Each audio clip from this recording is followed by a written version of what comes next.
And Sarah, what was the rationale behind hotkey? Well, I think a key is a universal symbol.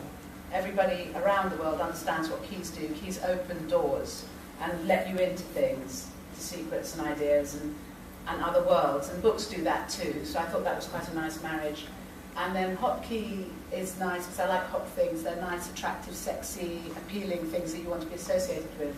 And very importantly, the hotkey command on the keypad is the shorthand things that we're so used to doing. I thought that was a good reference to our digital ambitions as publishers, because we're very conscious of the print and the digital world. We want to be in both places. So it was a sort of traditional name married with a very up-to-date sense of itself in terms of its digital aspirations. Right. And are you all going down the digital route to attract your readers? Sarah, you're... I think if a publisher is not communicating with their readers directly, then it's a great missed opportunity.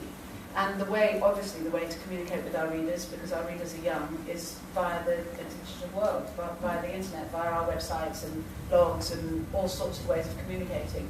So yes, it'll be absolutely core to what we do. Okay.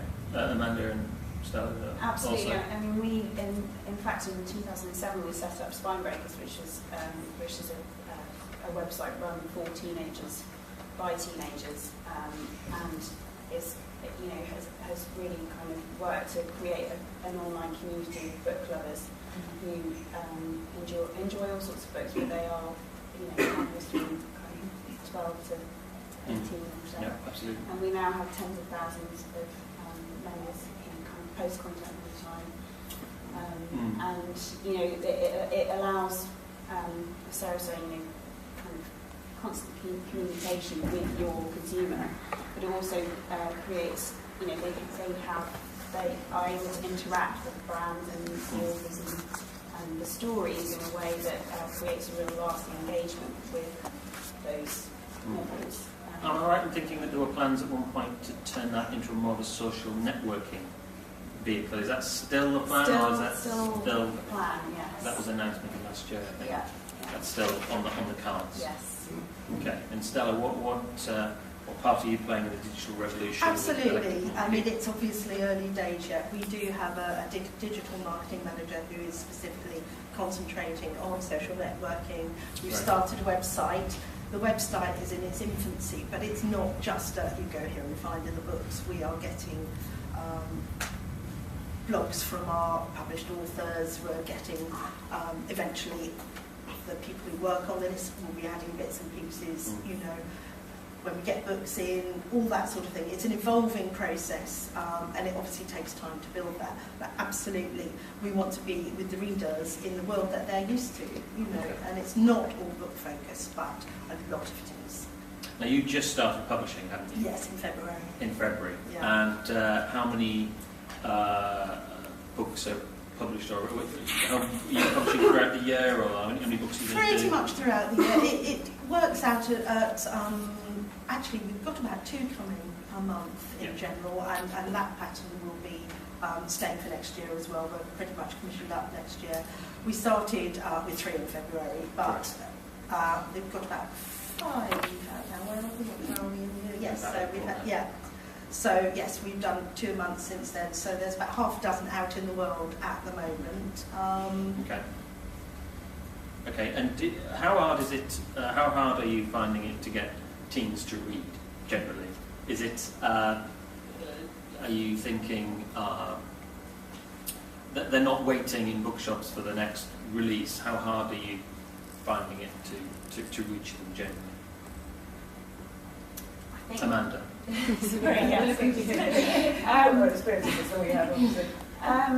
I think it's very competitive, both in the book world, but also obviously we don't just compete with books. We compete with every other entertainment brand that's out there. So there's no doubt that it's competitive. But what's been amazing in the past few years is just the immense appetite that has emerged. Teens do love to read, and because there's a lot of fantastic content now for them. There's there's I think some really amazing stuff being published. I don't think we do have challenges in terms of finding a readership, and also the digital, the fact that we can now communicate with our readers directly does open up all sorts of opportunities in a way that perhaps we didn't before, because you're often going through the gatekeepers, and now we can reach teens directly. What one way has Razorbill focused on getting to teen readers? What would you say it does best? Is the one thing that's maybe spearheaded that approach to get to those readers? I mean, we absolutely, when we launched Razorbill, we really saw it as an opportunity to innovate in terms of and to move our digital marketing on. So while we had Spine Breakers,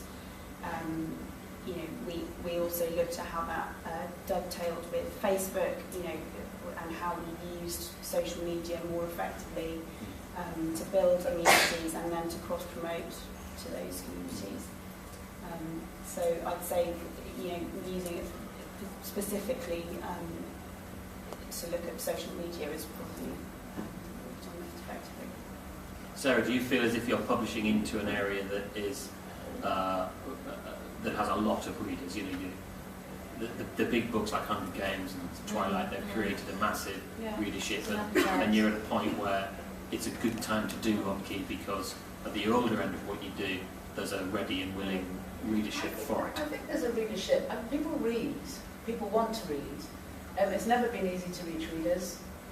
It's easier now, I suspect, to reach readers than it has been in the past, because in the past we relied solely on booksellers who are absolutely brilliant, obviously, and libraries, sadly not as many of those around at the moment, to market for you. But now we're able to rely on those people as well as get directly to the reader. I think that there's an enormous appetite for good books. It's about making sure that you get the message out there about the good books. And there's this wonderful phrase, playground marketing, which effectively means that one person tells another person about the book. And in the past, you probably did actually have to rely on the playground for a group of people to talk to each other about what they were reading. But now that playground is absolutely enormous, because it is the internet, and it's the bloggers, and it's the people who chat. And there's a lot of people who go to those blogs to hear about what to read. So we've got fantastic opportunities to get to read directly to readers now. And potentially really build the market as well, build that market of readers, to make it more attractive and more accessible. Okay, and Stella, did you feel this was the absolute right time to launch Electric Monkey, obviously? Yes, I think it is, and also because it has always been difficult to get to those readers, well, to any readers, as you say, but when you get them, they are avid and they are loyal and they have an appetite for more. And I think one of the things that it's still in development, but along the digital lines, is that teenagers are in transition, obviously, and there are different stages, different at 12 than they are at 15. But the things they really like to do is they like to discover things for themselves, because then they take ownership of it.